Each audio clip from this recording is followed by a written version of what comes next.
जय श्री ओम नमः श्रीदेव्य। ओंकारं बिंदु संयुक्तं नित्यं ध्यायन्ति योगिनः। कामदं मोक्षदं चैव ओंकाराय नमो नमः। अविरल शब्द घनो प्रक्षालित सकलभूतलमलकलंका मुनिपासित निर्था सरस्वती हरितान्धृतान् अज्ञानतिमिरान्धानां ज्ञानाञ्जनशलाकया चक्षुरं ज्ञानितं येन तस्मै श्रीगुरुवे नमः। परमपुराचार्यगुरुवे नमः। मंगलम भगवान वीरो मंगलम भूतमो गणे मंगलम कुंदकुंदार्यो जयधर्मस्तु मंगलम।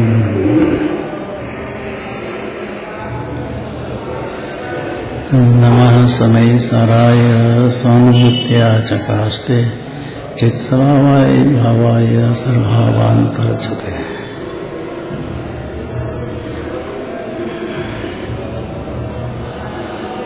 599 शास्त्र जी रखो।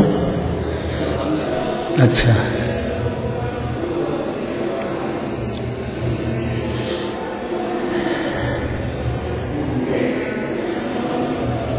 इस जीव का रक्षक जगत में दूसरा कोई नहीं है। परिणाम के अनुसार गति गति में जन्म मरण करता आया जीव अनादिकाल से।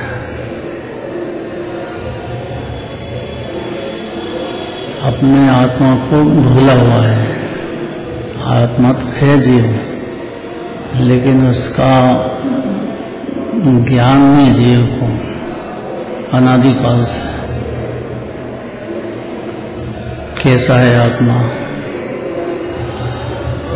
वो उत्कृष्ट तेज,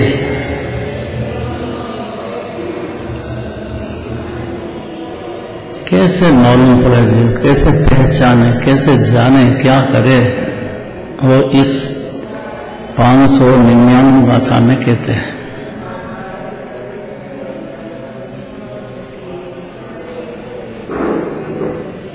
और कोई शरण नहीं है जीव को जगत में। आत्मा का तेज, ज्ञान की ज्योति, ज्ञान सूर्य, यहाँ उसको चंद्रमा से उपमा देंगे। शांत रस का घनपिंड, अनादि अनंत, इसका जीव है मालिक। इसको जाने कैसे? ये प्रश्न उठता है तो जवाब देते हैं। 599 पढ़ो।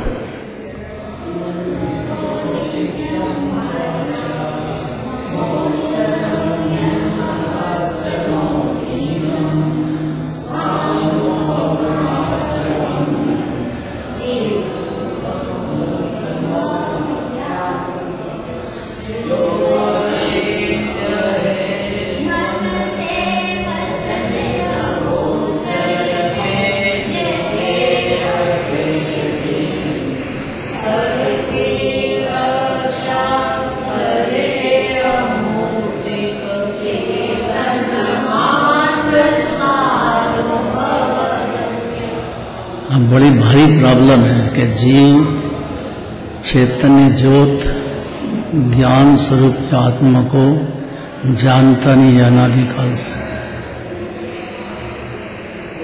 और जीव का रक्षक या शरणदाता कोई है तो उसका शुद्धात्मा ही है, और कोई रक्षक है नहीं जीव का। ये तेज जान जाए जीव, कैसे जाने? ये प्रॉब्लम है। दिगंबर मुनिराज को ये प्रॉब्लम बता करके इसका इलाज बताते हैं कि भाई इस विधि से आत्मा जानने में आएगा। मनोज जी, हम क्या करें?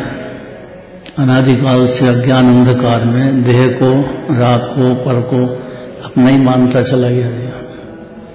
और है तो बिगड़ा कुछ भी नहीं है जीव का। खाली जीव को आत्मा का भान हो जाए, उसके लिए हम क्या करें। कुंदाचार्य देव का आधार दिया है कि उनके समय सार का अध्ययन करो, नियम सार का अध्ययन करो, टाइम लगाओ, उसमें गहरे में उतरो। वही बात पद्मानंद आचार्य कहना चाहते हैं। सभी आचार्य एक बात कहेंगे, अग्रंथ भगवान भी यही कहेंगे, आत्मा का भान कैसे हो जीव को।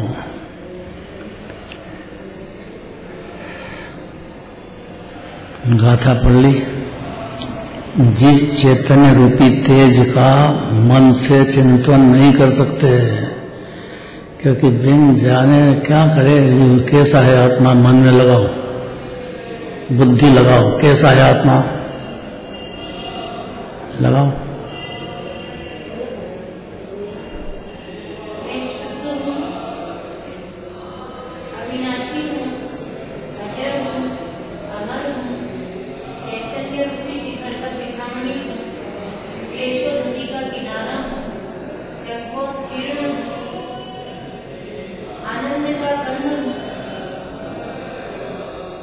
अब इतना बोला तो जान लिया कि आत्मा, तो फिर अब क्या करें। और इतना सब शब्द बड़ी तकलीफ है। जो जिनवाणी ने कहा, इतना हमने बोलना सीख लिया, पूरा बोलते हैं हम। 46 शक्ति है, 47 नए है, आलिंग ग्रहण है, बहुत सारी बातें हैं जो कि हमने शास्त्र से पढ़ करके और समझ ली, जान ली। अब क्या करें, उसका जवाब देते हैं कि भाई इस चैतन्य तेज का मन से चिंतन नहीं कर सकता है जीव। गजब बात है, क्योंकि मन 3 तरह का, भाव मन, जल मन, द्रव्य मन, भाव मन। ये जो मन वचन काया है, उससे इसका चिंतन नहीं होता है, हो नहीं सकता है।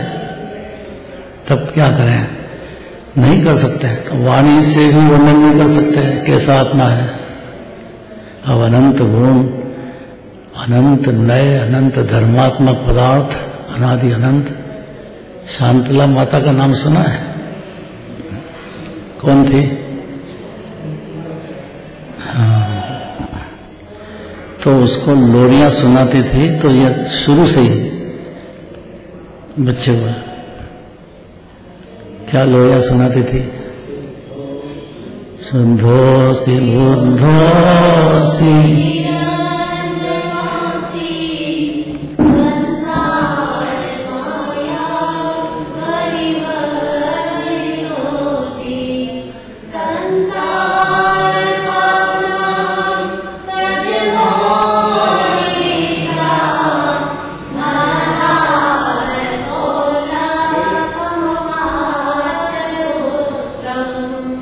ऐसा शांतला माता कुंदाचार्य को उनके बचपन में, बच्चे में जगाती थी।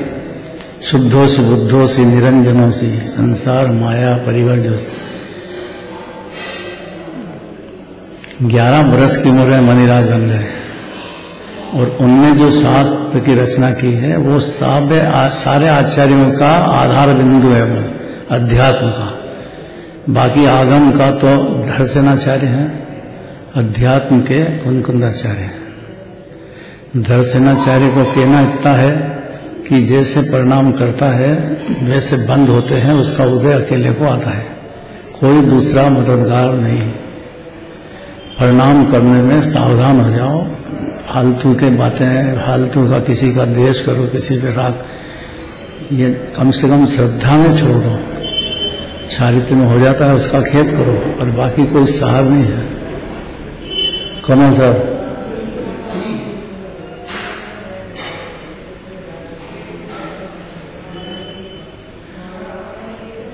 शांतला माता बहुत प्रसिद्ध है, कुंदाचार्य की मदर थी।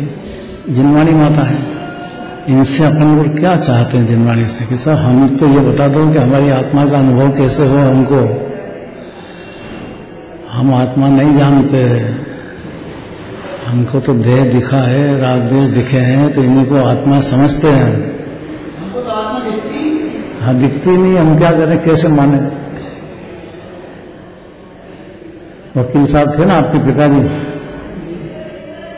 ऊपर बैठे थे, वहीं देह छूट गया, चल रहा था अष्टानी का पर्व था, वो बैठते थे स्वाध्याय में, तो वो कहा हम तो अजहों में निज घर आए, कभी नहीं आए वो तो ठीक है, लेकिन अभी तक भी इतना आत्मा सुनने के बाद भी निज घर में नहीं आए, हम इसका क्या करें।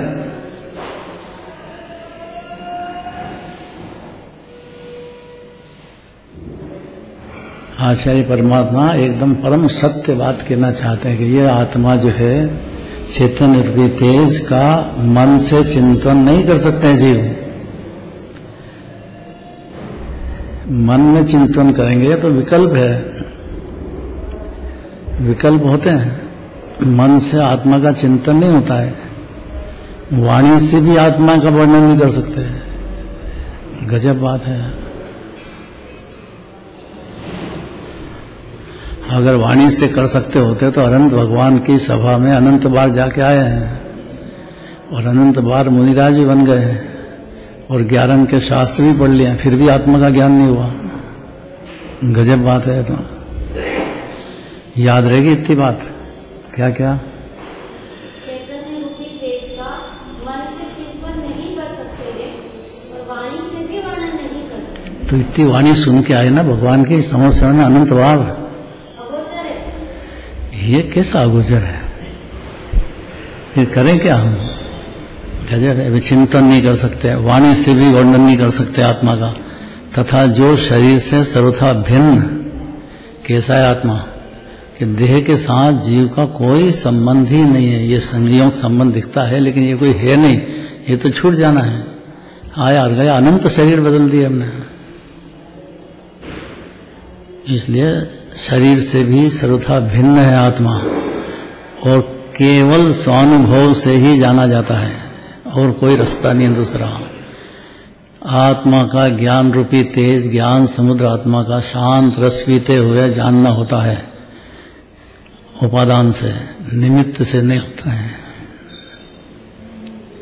निमित्त में बाहर की तरफ नजर जाती जीव की, उपादान में स्वतः स्वद्रव्य की तरफ नजर जाती है। इधर जिनवाणी कहती रहे, इधर जीव का लक्ष्य जो है परिणति से हटके द्रव्य पे चला जाए तो आत्मा का अनुभव हो जाएगा। और ये होएगा उसके उपादान से। शरीर से सर्वथा भिन्न है ये जीव, देह में विराजमान। अनंत शरीर बदल गए, जीव का कुछ नहीं बिगड़ता है। जीव पूरा चैतन्य ज्योत ज्ञान सूर्य वैसा का वैसे ही है, जैसा सिद्धालय में अभी है वैसे ही अभी ही विराजमान है, कुछ भी फर्क नहीं है। और ऐसा सुनने के बाद भी फिर भी आत्मा नहीं जानते हैं। 11 पढ़ो, शास्त्र पढ़ो, फिर भी आत्मा नहीं जानते हैं। तो ऐसा क्या है। मन से चिंतन नहीं कर सकते, वाणी से भी वर्णन नहीं कर सकते। और जो शरीर से सर्वथा भिन्न है, इस आत्मा को केवल स्वानुभव से ही जाना जाता है। स्वानुभव जब होगा जब जीव को अनंत अनंत महिमा आत्मा की आए और उसकी दिल में परिणति स्वतंत्रता से अपनी अंतर्मुख होकर निर्विकल्प स्वानुभव प्रकट करे, तभी आत्मा का ज्ञान होता है, उसके पहले नहीं होता है। केवल स्वानुभव से ही जाना जाता है।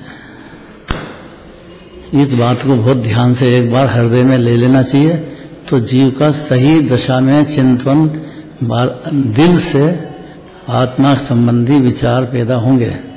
और जब उसकी महिमा चढ़ जाएगी, अंतर्मुख पर्याय में द्रव्य सबसे महान है, ये अनादि अनंत विराजदा है। जैसा जिनेन्द्र देव का आत्मा है ऐसा अपना आत्मा है, ऐसा बेहद गुणों का खान है, लबालब भरा है, ठसोठस।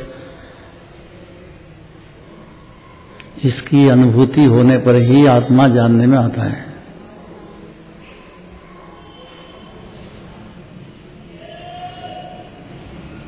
केवल स्वानुभव से ही जाना जाता है। ऐसा वह चेतन रूपी तेज जो देह में विराजमान है लेकिन देह से भिन्न है। राग में विचनों में आता है, लेकिन उस राग से भी और वचन से भी बिल्कुल भिन्न है। एक वन पीस अनादि अनंत आनंद का घनपिंड है। अभी इसके पहले की गाथा में दृष्टांत दिया कि हीरे के ऊपर कितना ही पानी डालो लेकिन अंदर प्रवेश नहीं करता है। ऐसा यह ज्ञान सूर्य आत्मा में कितने भी विकल्प हों, कितने भी शरीर बदलते हों, लेकिन उससे जीव का कुछ बिगड़ता नहीं है। आया था ना?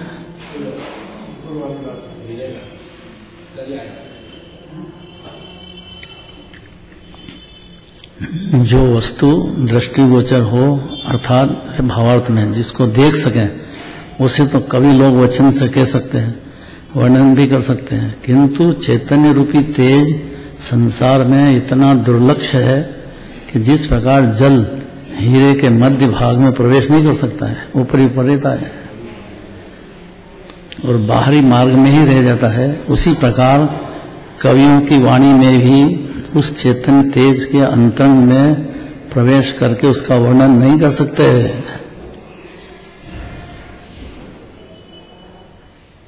कठिन तो है, लेकिन महिमा आने पर जीव को आत्मा की अंतर्मुख परिणति जाने पर ही आत्मा का वेदन आता है, तभी आत्मा जान पाता है। बिना स्वानुभव के रस चखे बिगर क्या करे? निजानंद रस लीन, भगवान निजानंद रस में लीन है, तो ये जीव को अपना आत्मा निजानंद रस का शुरुआत वेदन से ही तो पता लगेगा।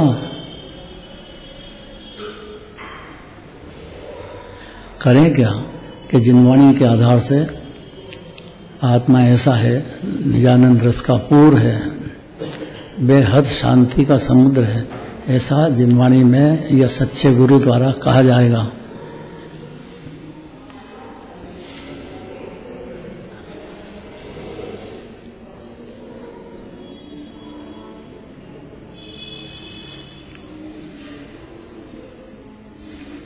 देह से सर्वथा भिन्न केवल स्वानुभव से ही जाना जाता है, ऐसा वह चेतन रूपी तेज हम लोगों की रक्षा करे। गजब में गजब बात है।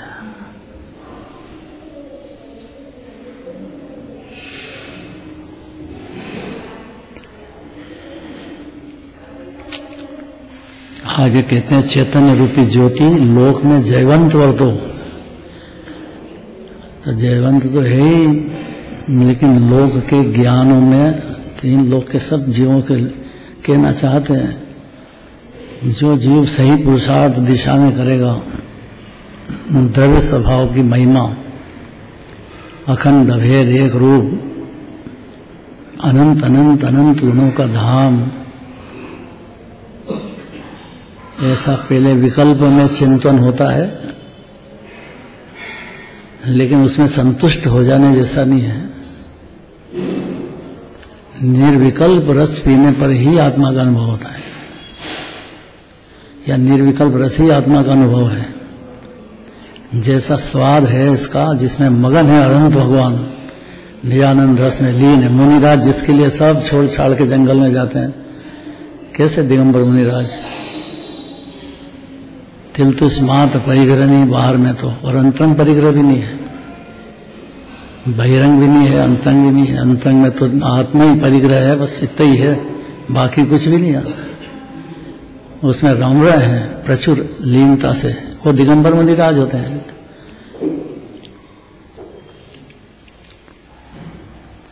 वो भी अनंत भगवान के कहे अनुसार और अपने वेदन के अनुसार कहते तो हैं, लेकिन आत्मा की अनुभूति होने पर ही जीव को आत्मा का भान होगा। महिमा कहेंगे, खूब कहेंगे, लेकिन जीव जागृत होने पर थोड़ा अपना अस्तित्व की महिमा आने पर उसको परिणति में, उसकी परिणति अंतर्मुख जाएगी, तब आत्मा का अनुभव होगा। इसमें दूसरा कुछ मदद करने वाला नहीं है, और वही अनंत काल तक चलेगा फिर, क्योंकि बाप कमी अलग बात है, आप कमी अलग बात है। क्या फर्क हुआ इसमें?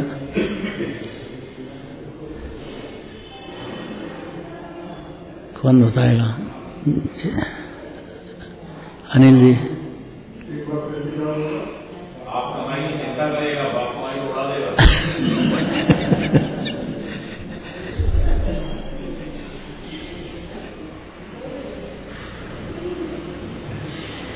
पाप कमीने उसकी मेहनत है, इसलिए उसकी रक्षा करेगा, उसकी कीमत जानेगा कि भैया कैसे कमाई होती है, और सीखेगा कितने काल। अब डॉक्टर बने तो कितना खुद ही बने ना, पढ़ना तक का काम कितना हुआ, खुद में पढ़ लिख करके इतना सादा MBA अलग इसका चुनाव करके। और गजब तो यह है कि इतना सब करने के बाद भी पुण्य का उदय हो तो धन मिलेगा, नहीं तो बैठे रहो, कोई नहीं पूछता है, और देह छूटने में देर नहीं है।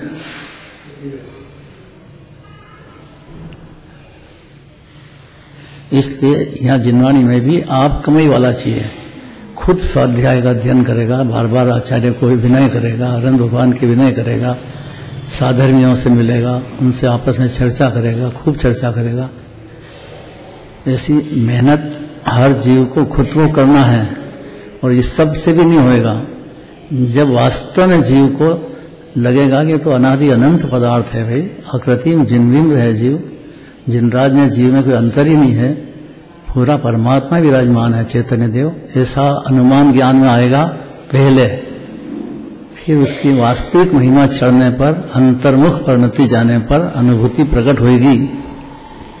उसको सम्यक दर्शन ज्ञान कहते हैं उस अनुभूति को ही। और चारित्र में, अंश में निजानंद रस का वेदन चालू हो जाएगा, तो उस निजानंद रस के वेदन को ज्ञान देखेगा, अपने में जानेगा, देखेगा, और उसमें रस भी आएगा। तब जाकर के जीव को स्वानुभूति में आत्मा का भान होएगा। अब वो अनंत काल तक के लिए हो गया। एक बार आ गया जीव को तो ज्यादा से ज्यादा अर्धपुद्गल प्रवर्तन संसार में भटक सकता है, इससे ज्यादा नहीं। एक समय की अनुभूति में रास्ता लग गया, और फिर एक दो धारा चल पड़ेगी, एक राग धारा भी और ज्ञान धारा भी। ज्ञान धारा के साथ अनंत गुणों का रस भी चलता रहेगा। राग भी बहुत तरह का होगा, कुटुंब का, परिवार का, समाज का, देश का, जिनवाणी का, देव शास्त्र की प्रभावना का, कई तरह के राग होते हैं। ज्ञानी को भी होंगे, लेकिन स्वानुभूति से आत्मा जान गया, ठोस काम हो गया। अब ये धीरे धीरे स्थिरता करेगा। जाने ही नहीं कि आनंद का सागर है, तो उसमें स्थिरता कैसे करे? कि बोल तो दिया आनंद का सागर है, भाई बोलने से नहीं चलता है काम। अतीन्द्रिय आनंद का वेदन परिणति में आने पर ही उसकी श्रद्धा होगी द्रव्य की। इसीलिए स्वाध्याय करते हैं, इसीलिए बारंबार अभ्यास करते हैं, इसीलिए मुनिराजों के पास जाते हैं, उनकी वाणी सुनते हैं, अनंत भगवान के पास जाते हैं। ऐसा अनंत अनंत अनंत महिमावंत जीव, अनंत तेज का धारक इस देह देवल में विराजमान है। इस चैतन्य रूपी लोक चैतन्य रूपी ज्योति लोक में जयवंत वर्तो हर समय मौजूद है, हर जीव है। जयवंत वर्तमान उसके ज्ञान में, प्रतीति में आ जाए, जयवंत हो, उसकी महिमा आ जाए जीव को। ज्ञान की महिमा, राग की क्या महिमा है, अन्य भाव की क्या महिमा है, बंध का कारण है, पराधीन है उसमें। ये ज्योति जयवंत वर्तो लोक में मैंने सारे तीन जीवों के ज्ञान में आ जाए, श्रद्धा में आ जाए। अपनी भी कोई हस्ती है, इसमें कोई पराधीनता नहीं है, अनादि अनंत अकृत्रिम है जीव। उसमें निर्भरता, निर्भयता दोनों जरूरी है। अपना घर हो, उसमें बेफिक्री से रहता है कि नहीं जी? तो चैतन्य समुद्र आत्मा अपना घर है, अनादि अनंत है। इसमें शांति से एक समय भी विश्रांति होने पर जीव को आत्मज्ञान हो जाता है। फिर ध्यान की बात है, वो तो बढ़ते बढ़ते दिगंबर मुनिराज बनेगा, धीरे धीरे होएगा। यही काम बहुत बड़ा है कि जीव को स्वानुभूति हो जाए। चैतन्य रूपी ज्योति लोक में जयवंत होते। पढ़ो।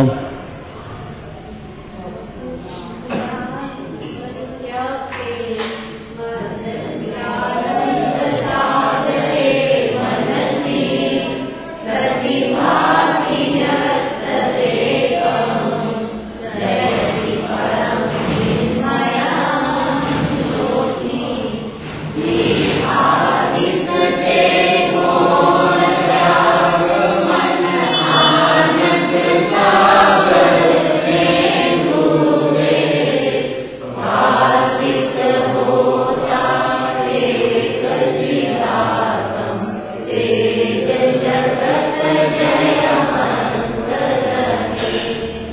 कहाँ कहाँ नजर है जीव की, सबसे ज्यादा तो इस शरीर पे है। शरीर छूटे तो ऐसा कांपता है जीव कि मैं मर गया। अनादिकाल से जीव तन मन तन है, कोई अपना समझता आया है, तो ये शरीर जीव है ही नहीं। धन धान्य आदि ये भी अलग अलग के अलग पदार्थ हैं, उससे रहित होने पर भी है तो जीव अलग ही है। ऐसा समझने पर, यथार्थ समझने पर, जिस समय जिस क्षण भी चित्त अर्थात जीव का ज्ञान की पर्याय,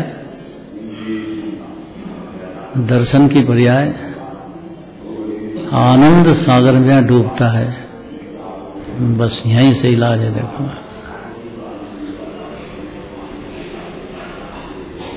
तो क्या जीव आनंद का सागर है? कि हाँ, आनंद का सागर है। सागर मुने बहुत बड़ी बात है, समुद्र लबालब भरा है, आनंद ही आनंद, सुख ही सुख, अद्भुत पदार्थ है जीव, सर्वोत्तम पदार्थ। इसकी वैल्यू का पार नहीं है। खाली परद्रव्य को अपना मानना छूटे तो फिर स्वद्रव्य को अपना मानना होता है। अब परद्रव्य को ही अपना मानता रहे तो स्वद्रव्य का, आनंद सागर का स्वाद नहीं आएगा जीव। है तो सही,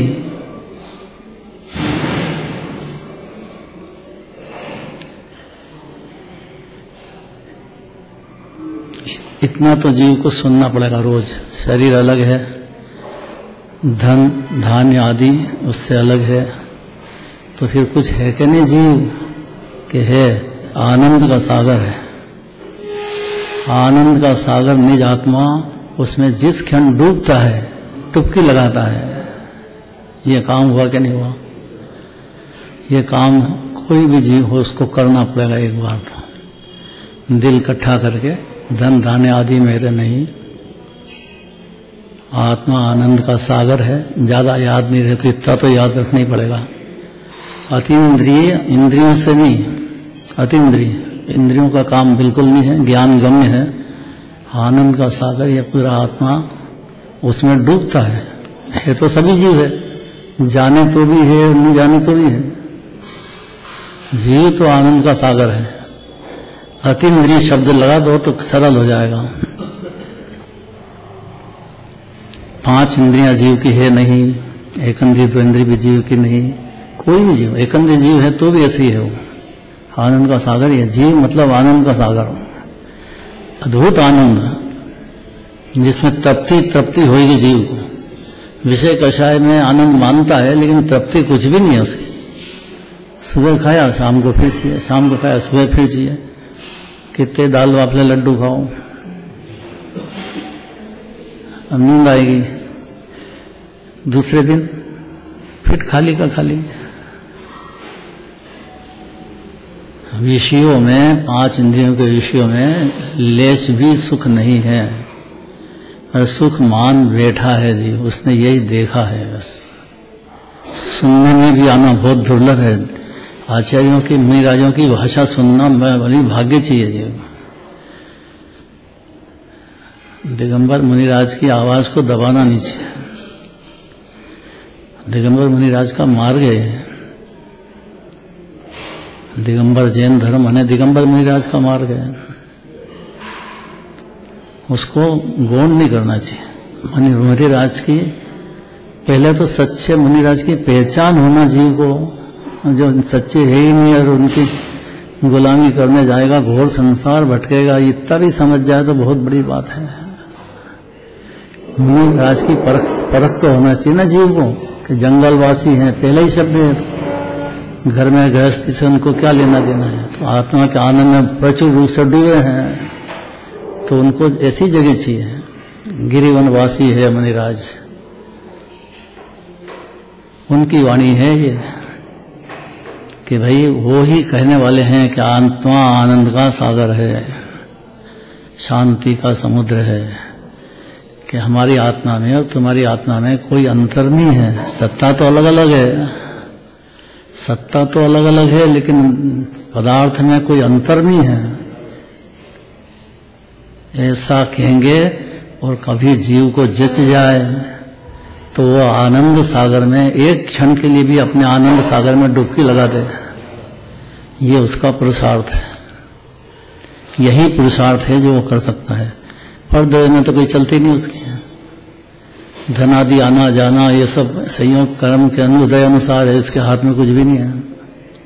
ये उसके हाथ में है कि आनंद का सागर आत्मा को पहचान जाए और उसमें अपनी डुबकी लगा दे, एक बार एक समय भी डुबकी लगा दे। बस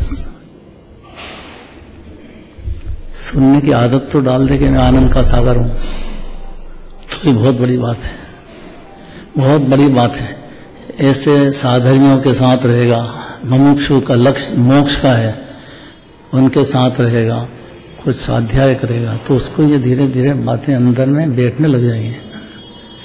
अनंत काल का मामला है ना, है इसलिए कोई जल्दी नहीं है। 2, 4, 10 जन्म भी लग सकते हैं इस बात को हृदयंगम करने में। तो आनंद सागर में डूबता है जिस समय, उसी समय जो ज्योति मालूम पड़ती है, चैतन्य ज्योति, ज्ञान सूर्य, ज्ञान का घनपिंड, पर्याय है तो गुण है, गुण है तो द्रव्य है, बस यही तरीका है पकड़ने का। तो आनंद सागर की पर्याय चलती अनंत भगवान को, मुनिराजों को, तो उसका गुण भी है और द्रव्य ही पूरा का पूरा है। पर्याय पकड़ेगा सही निर्मल तो द्रव्य गुण ही पकड़ में आ जाएंगे। और पर्याय में रागी देश देह की पकड़ करता रहेगा तो कैसे आएगा। अशोक जी क्या कहना चाहते हैं?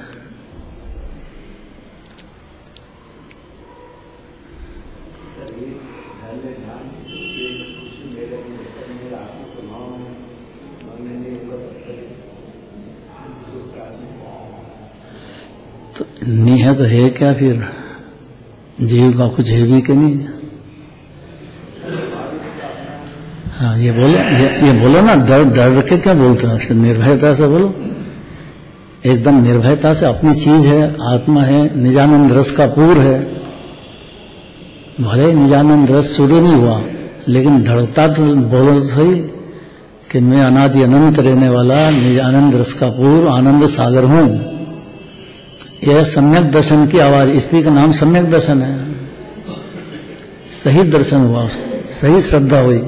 दर्शन की 2 बात आती है, ज्ञान दर्शन वाला दर्शन अलग बात है और ये जो दर्शन कहते हैं वो श्रद्धा की बात है। दोनों गुण है जीव के, ज्ञान है, दर्शन है, ये श्रद्धा गुण भी है। श्रद्धा में आना चाहिए ये बात। और श्रद्धा में जब आएगा जब आत्मा की अनुभूति हो, जीव को अनुभूति जब हो कि जब बारंबार आत्मा सुन के अंदर ही अंदर विचार करके लायक हूं मैं, ऐसा भरोसा आना चाहिए। क्या भजन है?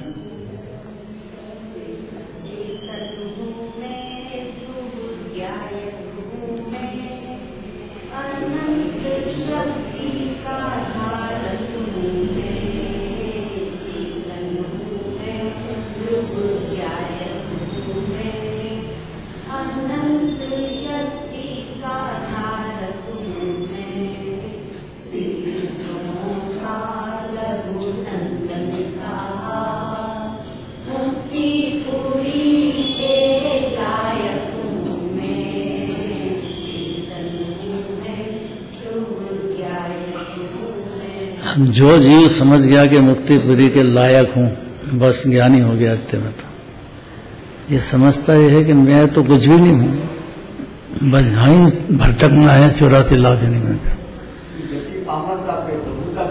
प्रभुता कैसे आए? तो मुक्तिपुरी के लायक हूं मैं, इतना बोलना चाहिए ना। जगत में समझता है जीव, बच्ची है, ब्याह हो गया, अब भोजन बनाना लायक है कि नहीं वो? नहीं तो कौन खिलाएगा उसको?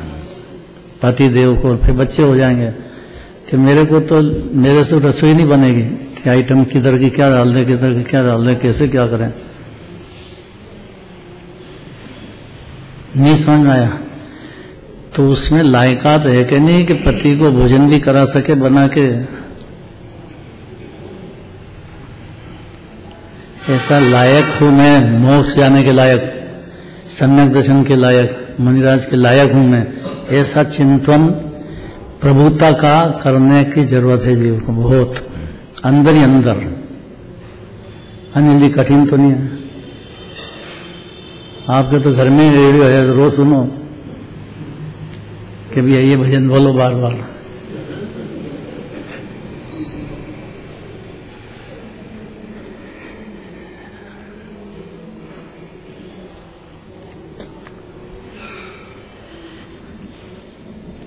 एकदम स्पष्ट लिखा देखो, खाली आनंद सागर मंजूर करके डूबना। भगवान आत्मा जीव देह में विराजमान, कोई भी जीव, एकंद्र जीव भी हो, कोई भी जीव हो, है आनंद का सागर। उस समय जब समझ करके और उसमें डुबकी लगा दे एक क्षण भी, अंदर ही अंदर ज्ञान का काम है, ज्ञान जाने और चारित्र में डुबकी लगी निजानंद रस की, स्वाद आएगा ना, डूबेगा तो स्वाद आएगा। अतीन्द्रिय आनंद क्या होता है, उसका स्वाद आएगा जीव को, उसी क्षण श्रद्धा हो जाएगी। स्वाद आए बगैर श्रद्धा नहीं हो सकती आत्मा की। वो तो मानता रहेगा देह मेरा है, राग मेरा है, पर मेरा है, मर जाएगा, फिर ऐसे ही मानता रहेगा, अनंत काल हो गया हो। कोई शरण नहीं है दूसरा।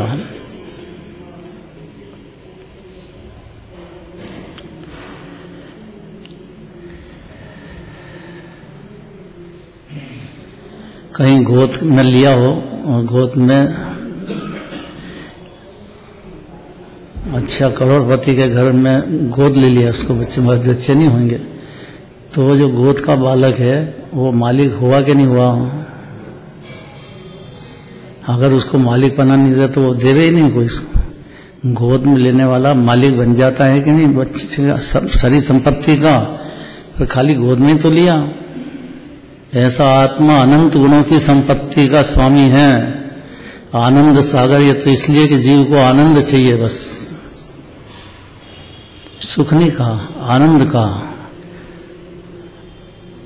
सुख भी है गुणात्मक, ज्ञान दर्शन सुख वीर्य, आनंद भी है। दो में क्या फर्क है, सुख और आनंद में?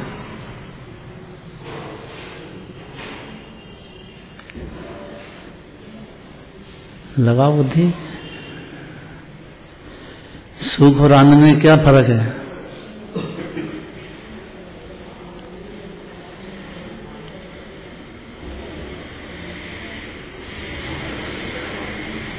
दो ही गुण हैं, आनंद है, सुख है। सुख को आनंद नहीं कहते, आनंद को सुख नहीं कहते हैं। सुख शांति में विराजमान है भगवान, तो सुख शांति, शांति भी है और सुख भी है। और जो सुख कहते हैं वो अंतर के निर्विकल्प अनुभूति को आनंद कहते हैं। उसकी बातें सुनो या श्रद्धा में प्रतीति में रहने के बाद जो चलता है, इसकी झलक, उसको सुख भी कहते हैं। दोनों को कहने में कोई ज्यादा बुद्धि नहीं लगाना है। आह्लाद, ये बात है, आह्लाद शब्द बिल्कुल सही है। फिर से बोलना डॉक्टर। सुख तो एक व्यापक कर्म है, उसमें एकाग्रता के साथ भी सुख होगा और आह्लाद में भी एकाग्रता के साथ होगा, और आह्लाद में अंदर से उछल आना है। सही है। सुख को गुण कह सकते हैं और आनंद को पर्याय। आनंद को पर्याय, सुख है उसका प्रकट करना स्वानंद।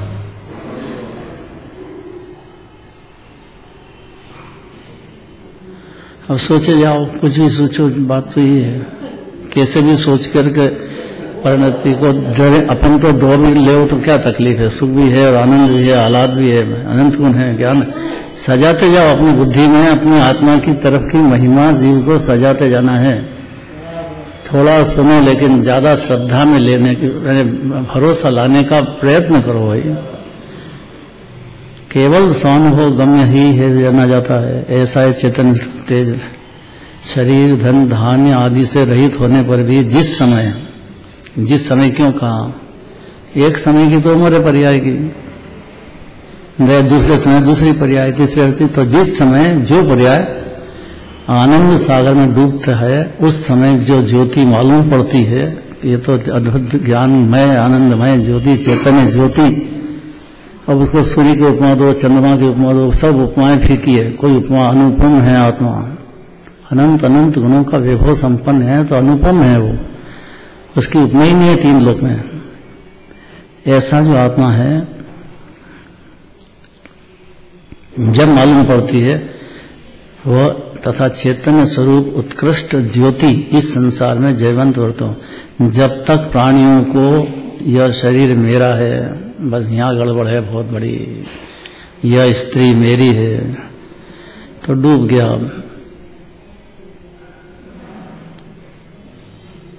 व्यवहार हो वो अलग बात है।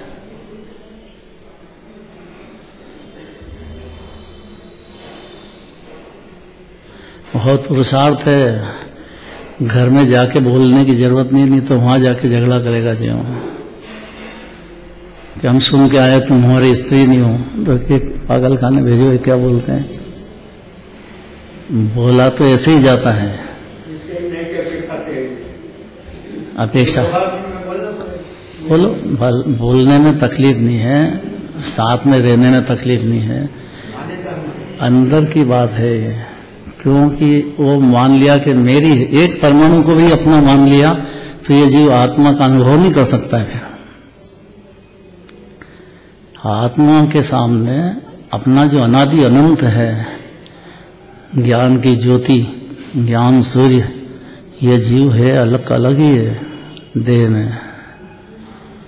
तो ये इसको अनुभूति क्यों नहीं हुई? क्योंकि ये स्त्री को अपने ही मान बिठा है। वो तो जीव है, जगत का पदार्थ है, आपके साथ रहे, एक जन्म का आपने कॉन्ट्रैक्ट कर लिया तो एक जन्म पूरता रहो और उसकी अच्छी तरह से लड़ाई झगड़ा मत करो। मेरा मानेगा तो झगड़ा ही झगड़ा करेगा और अपना नहीं मानेगा तो झगड़े बंद हो जाएंगे सब अंदर से। बोलना तो ऐसे ही है, नहीं तो रोटी भी नहीं मिलेगी अगर नहीं बोलेगा तो। बोलना तो चाहिए, ऐसा राग भी होता है अंदर में, यह स्त्री मेरी है, यह शरीर मेरा है, यह पुत्र मेरा है। बड़ा गहरी तकलीफ है, कितना क्लियर कहते हैं देखो, यह धन जितना है ये मेरा है, मेरा कमाया हुआ है, यह धान्यादि है पदार्थ और सब। गुजरात में तो बर्तन के बहुत पकड़ है, सारे घर में जैसे बर्तन की दुकान पर पहुंच गए ऐसा लगे अपने को।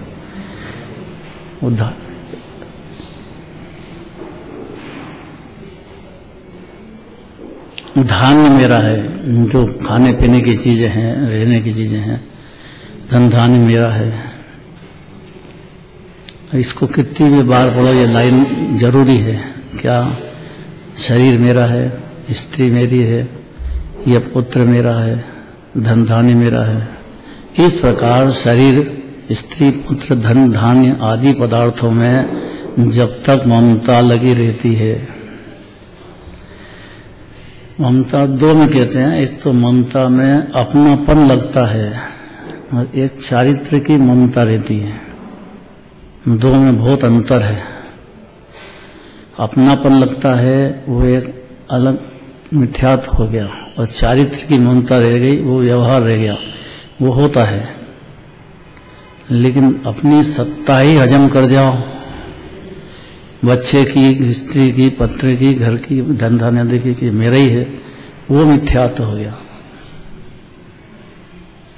अर्थात है नहीं, झूठा मान रहा है जो जिनवाणी के हिसाब से, जगत के हिसाब से भाषा ऐसी बोलना है।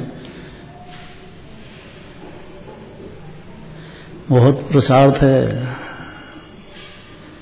सुनना, अंदर अंदर नजर बदलना, बाहर का व्यवहार भी यथा योग्य रखना। तलवार की धार पे चलना जितना ताकत है इसमें, एकांत नहीं चलता है। एकत्व अलग बात है, ममता अलग बात है। तो ममता रहे वो अलग बात है।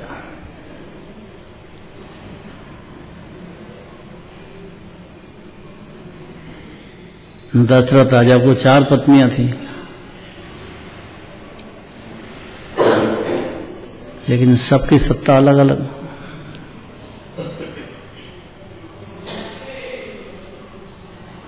रामचंद्र जी को वनवास दो, कैकेयी माता ने कह दिया। रघुकुल रीत सदा चली आई, प्राण जाए पर वचन नहीं जाई। वचन दे दिया था तो दशरथ राजा ने कह दिया रामचंद्र जी से कि तुम घर छोड़ के जाओ। कितने साल?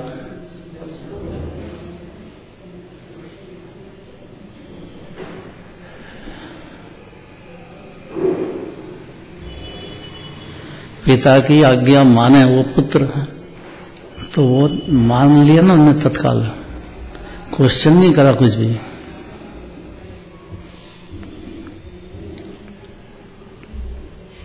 बहुत पुरुषार्थ है। जिन मंदिर में बैठ के बोलना सरल है, लेकिन इस बात को अंदर में भाव भाषण में लेने में भारी पुरुषार्थ है। कितना ये शरीर मेरा है ही नहीं, ये तो छूट जाएगा, मलमूत्र का ढेर, पुद्गल का स्कंध है। यही आश्चर्य के इतने दिन टिक कैसे गया है। परमाणु परमाणु अन्य भाव है ना, एक परमाणु दूसरे परमाणु से भिल अलग है, उसकी द्रव्य क्षेत्र काल भाव की सत्ता। तो अनंत परमाणु का स्कंध इतने दिन टिक गया, ये बहुत आश्चर्य की बात है।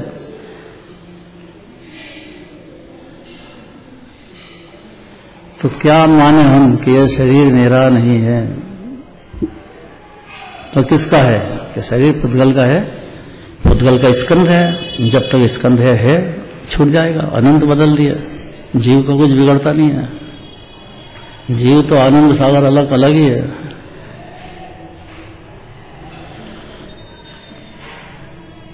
और जब तक ममता लगी रहती है, अपना मान नहीं रहता है, तब तक तो उस उत्कृष्ट चैतन्य स्वरूप तेज का अनुभव नहीं हो सकता है जीव को।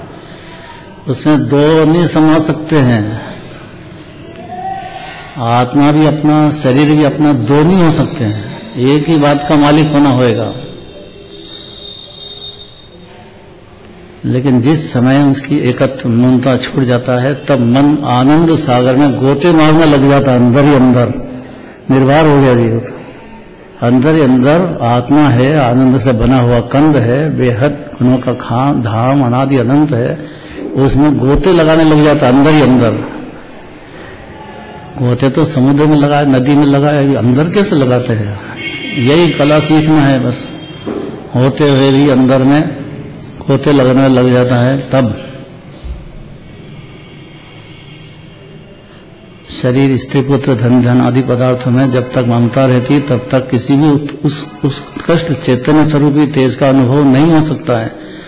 किंतु जिस समय शरीर आदि से ममता छूट जाती है, ममता का मतलब एकता है और फिर चारित्र की ममता है।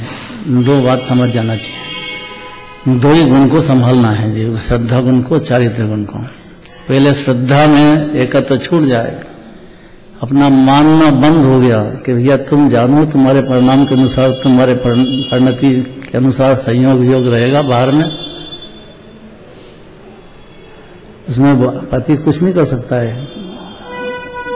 उस जीव के शरीर में रोग हो गया, ऑपरेशन कराओ तो उसी को ही कराना पड़ेगा, आदमी थोड़ी जाएगा क्या। ममता अलग बात है, एकत्व अलग बात है।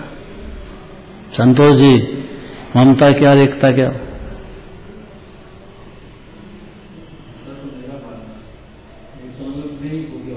हाँ सही है, ममता तो रहेगी, चारित्र की ममता और श्रद्धा की ममता मैंने मेरे ही है। दो में बहुत अंतर है। एक तो साधक दशा है, एक अज्ञान दशा है।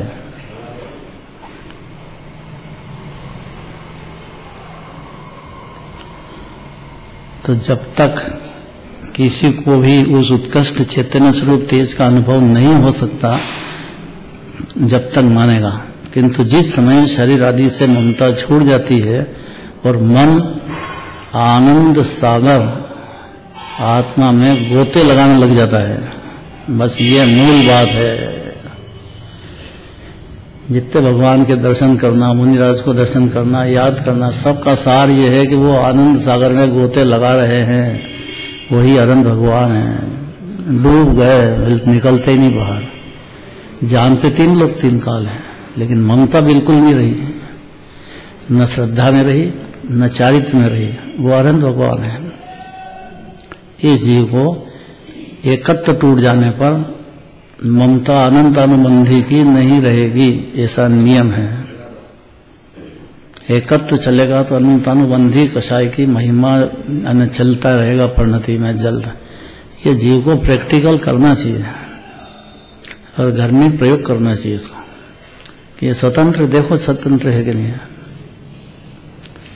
ये नींद में ऐसा लगता है कि मेरी सब मानते हैं, वास्तव में देखो ईमानदारी से तो कोई परमाणु मात कोई भी अपना नहीं मानता, घर वाला भी सब अपने अपने स्वार्थ में है, मानता नहीं है जीव। ये बात एकता और ममता जब छूट जाती है तो मन आनंद सागर में गोता लगाने लगता है, गोता मारने लगता है, डूबते ही जाता है उसकी ताकत के अनुसार। उस समय जो तेज अनुभव में आता है वही चैतन्य स्वरूप उत्कृष्ट तेज है, वही जीव है, वही आत्मा है, वही आनंद का सागर है, वही जीव स्वयं है। सदा इस लोक में जयवंत वर्ते, जयवंत रहे ये जीव को, श्रद्धा में रहे और श्रद्धा में आने के बाद फिर चारित्र में भी पुरुषार्थ में रहे।